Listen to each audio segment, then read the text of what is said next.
नहीं है। व्यक्ति करोड़ों करोड़ों जन्मों तक इस रौरव नामक नरक में, कुंभिपाक आदि में गिरता है। इसलिए नरकों से बचने के लिए हजारों हजार उपाय हैं, हजारों हजार। भारतवर्ष में जन्म लेने मात्र से ही आपके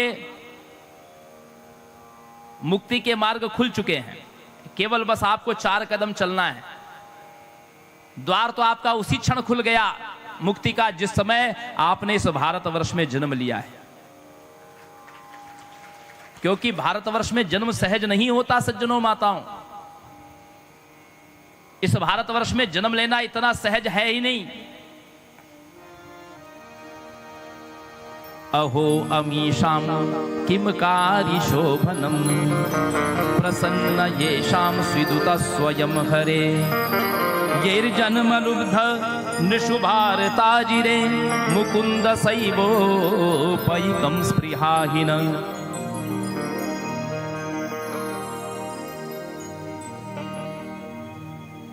जिस पर भगवान की कृपा होती है, स्वर्ग में ऋषि लोग कहते हैं कि जो व्यक्ति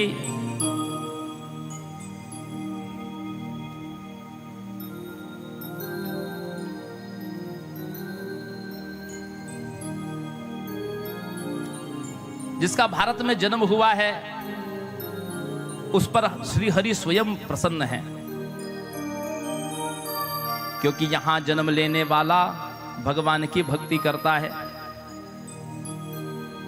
न यत्र वैकुंठ कथा सुधा पगा न साधवो भागवतास्तदाश्रयः न यत्र यज्ञेश मखा महोत्सवा सुरेश लोकोऽपि न वै ससेव्यताम्।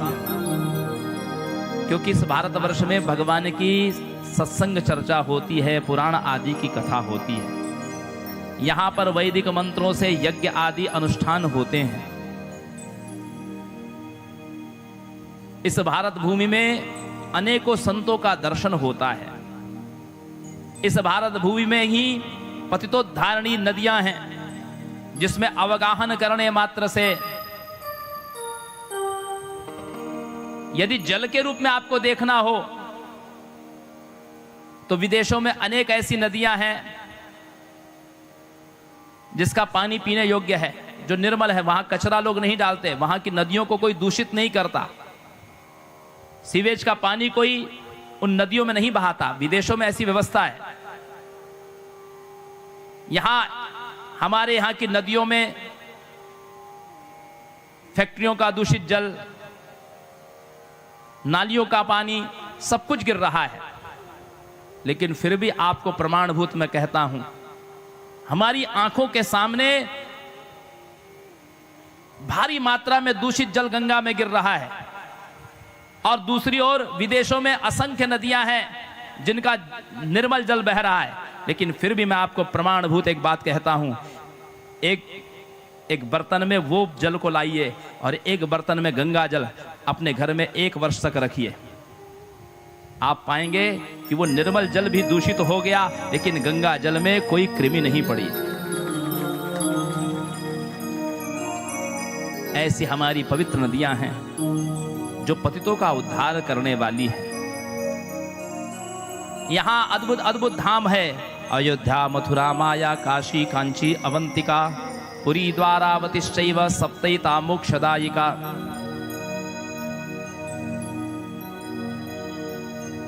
यहां पर मोक्षपुरियां हैं जहां पर केवल प्राण त्यागने मात्र से, कुछ करना नहीं है। काशी आदि के विषय में शिव महापुराण में आपने सुना कि काशी में रह करके पिशाच बन करके भी काशीवास करना श्रेयस्कर है।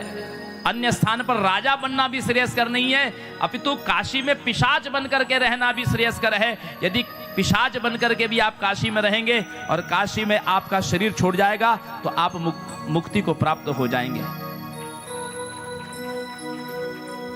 इसका अर्थ यही है सीधे शब्दों में कि भारतवर्ष में जन्म लेने मात्र से ही आपकी मुक्ति का द्वार खुल चुका है। केवल बस 4 कदम आपको चल करके जाना है। स्थान स्थान पर ऐसे विरले भक्त खड़े हैं, बैठे हैं।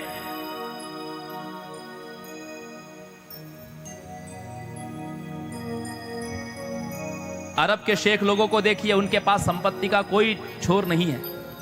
उनको समझ में नहीं आता है कि पैसे को कहां खर्च किया जाए। बड़ा दुख होता है दृश्य देख करके। उनके पास इतना पैसा है, उनको समझ में नहीं आ रहा है कि धन कहां खर्चा करे, तो उन्होंने सोने का बाथरूम बना रखा है। जिस कमोड में आप बैठने के बाद स्नान करते हैं, उन्होंने कमोड से लेके पूरा बाथरूम स्वर्ण का बना रखा है।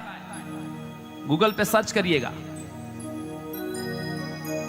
लेकिन धन्य है हमारे भारत की माताएं, जो थोड़ा थोड़ा थोड़ा थोड़ा पैसा बचाती है, जमा करती है और ऐसे शिव महापुराण रूपी अनुष्ठानों को कराती है, जिससे स्वयं भी मुक्ति की भाजन बनती है और नगर वासियों को भी मुक्ति का मार्ग खोल देती है। धन का कैसे सदुपयोग करना है, यह भारतवर्ष के लोग सिखाते हैं। कहते हैं तपस्तपति यो अरण्ये वन्य मूल फलाशन यो अदीते ऋचमे काम हि फलम स्यात् तत्समं मुने। कंदमूल फल खाकर के जो वन में वास करता है, उसका जो पुण्य है वो केवल वेद की एक ऋचा पढ़ने वाले को प्राप्त हो जाता है। वेद का कोई एक ऋचा का नित्य जो अभ्यास करता हो, जैसे आप वेद मंत्र प्राय सभी लोग कहते हैं, माताएं भी इस मंत्र को जानती है। यज्ञेन यज्ञमयजन्त देवास्तानि धर्माणि प्रथमानि आसन् तेहनाकं महिमानः सचंद्र यत्र पूर्वे साध्या सन्ति देवः। ऐसी वेद मंत्र प्राय आप दैनंदिन जीवन में बोलते ही हैं। तो कंदमूल फल खाकर के जो वन में कुटिया बना करके भूशाई हो करके रहता है, उसको जो फल मिलता है वो केवल वेद की एक ऋचा का प्रतिदिन पाठ करने वाले को मिल जाता है। और समग्र वेद का जो पाठ करता है, उसको जो फल मिलता है, वो यदि किसी को वेद का एक मंत्र सिखा देता है, वेद का जो अध्यापन कराता है, उसको वो सारा फल मिलता है। जो समग्र वेद के पाठ करने वाले को फल प्राप्ति होती है। और उसी प्रकार यदि कोई व्यक्ति किसी को सांगोपांग वेद का अध्ययन करा दे, उसका पुण्य तो क्या कहना, लेकिन उसको जो पुण्य प्राप्त होता है वो केवल शिव पुराण की कथा को सुनने मात्र से प्राप्त हो जाता है। जगद्यदा निरालोकम जायते शशि भास्करम विना तत् पुराणम ध्याय यध्येयस्मान् मुने सदा। अश्ववेद सहस्र यत् फलम सुमदाहृतम तत्फलम संप्राप्नोति देवाग्रे यो जपम चरेत।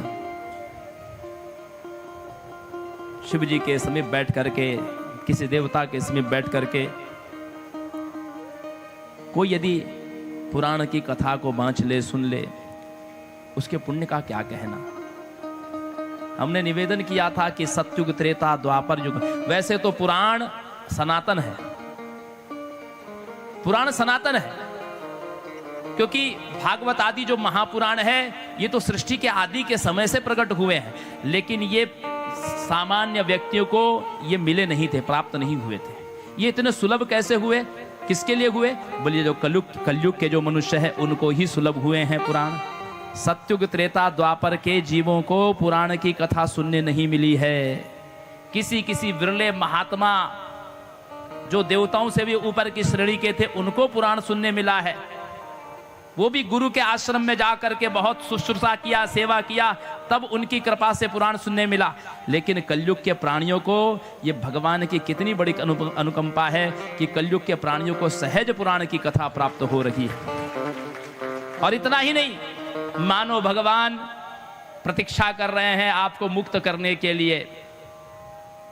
उन्होंने इस शिव महापुराण की कथा का अमृत संसार को दे करके इतनी छूट दे रखी है। शिव जी कहते हैं कि कथाम शैवी मुहूर्तम वा तदर्दम वा क्षणम चवा ये शुणवंती नरा भक्त्या न तेषाम दुर्गतिर भवेत। कोई यदि एक मुहूर्त, आधा क्षण, एक क्षण मात्र, आधा क्षण मात्र भी यदि भक्ति पूर्वक शैव पुराण की कथा को सुन ले, न तथा दुर्गतिर भवेत, उसकी न तेषाम दुर्गतिर भवेत, उसकी कभी दुर्गति नहीं हो सकती। दुर्गति किसको कहते हैं? जीव की दुर्गति का नाम है नरक, उसको कभी नरक नहीं मिलेगा।